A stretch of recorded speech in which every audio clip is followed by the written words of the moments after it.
device looks like that. Aligned with a spoke, insert the scoop in of your first tire lever under the bead of the tire. Attach the hook of the tire lever to the aligned spoke. Yeah, that's what that little hook is for. Cool. Okay.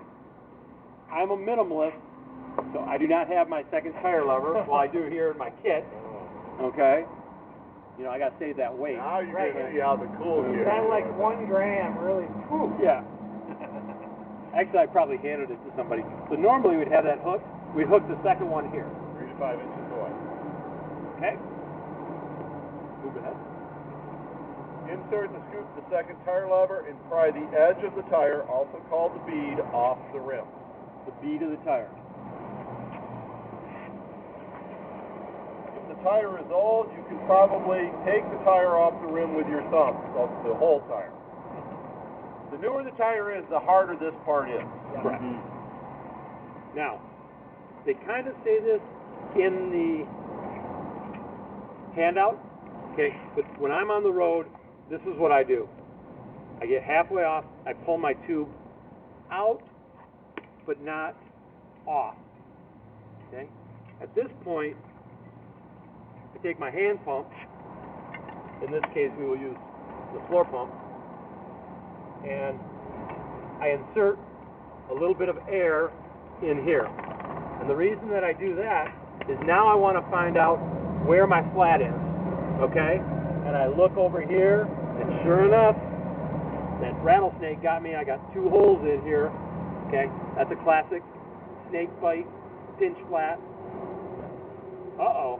Wow, that's not a classic pinch flat. That's a really sharp, and I look here, oh, I ran over a tack. I ran over a piece of glass. The reason I do that is so I don't just throw a new tube in and all of a sudden repuncture, and that's not what happened to me with my record 5 flat. We'll talk about that afterwards. So, okay, so now I found out what caused my flat. It also saved me from doing this. You'll see people doing this and go, oh, found it. Yep. Hands all bloody now. Got a flat tire, got a bloody finger. This is a good day. Okay? So we found out what caused the flat, and now we're at the side of the road going, Mr. Bigwall, what do we do next? Well, you need to put your tire back on. Okay. And that's not in the construction, so please remount the 1 bead of the tire, sir.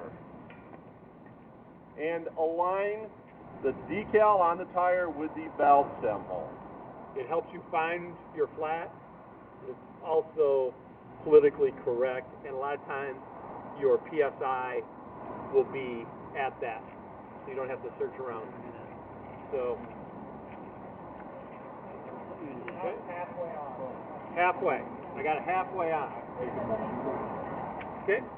Take your new tube and blow a small amount of air in it to give it shape. Voila.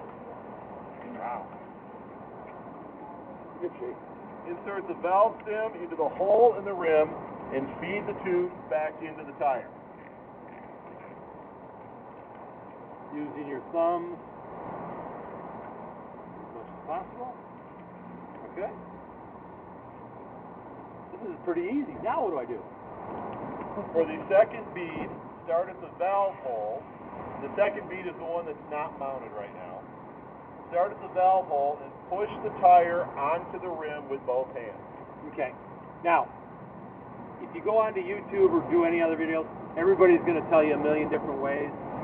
I always go opposite my valve stem first. Okay? And Yeah, that's what the cool kids do. that's right. You like the cool kids. Addendum. So somebody says, why do you do it that way?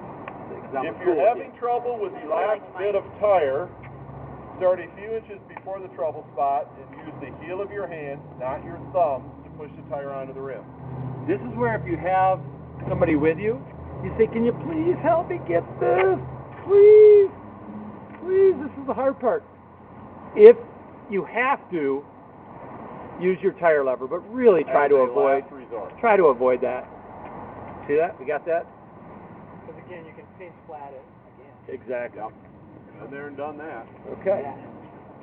Inflate the tube to give the tire shape. Okay. Now, if we're using a CO2 cartridge at this point, make sure that inner tube is seated inside that tire, that it's not sitting along the rim hemorrhaging out. I've seen it more than once. You put that CO2 cartridge on, the tube isn't seated, and it's kind of cool because it just goes bam. Okay? All CO2 cartridges are one shot. Yeah, exactly. So we get a little air, we make sure it's seated. If we have a frame pump before the CO2, pump it up, everything's seated, then blast it, and we're gone. And then inflate the tube to the pressure recommended on the side of the tire. If you have a hand pump, people go, how do I know when I got it full? You'll never get it up to 100. So just go until your arms look like Popeye, okay? Until you're tired.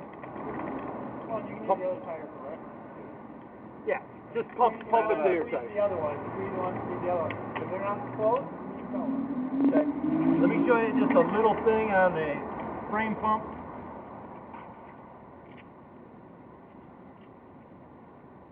Your frame pump and little pumps like this are like the spare tire in your car.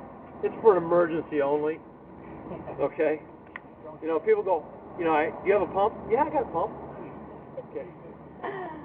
It's a good workout. It's a great workout. Okay.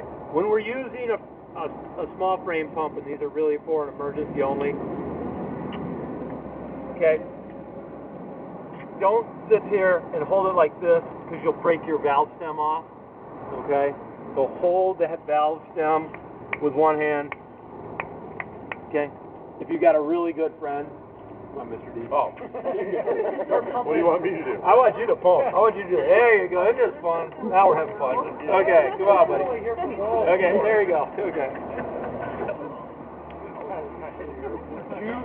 Which role do I play? I wonder. Is that every time? Have you done that? Yeah, exactly. Okay, that is changing the flat 101. Cool. Any questions? Seriously, do this in your living room. Practice, practice.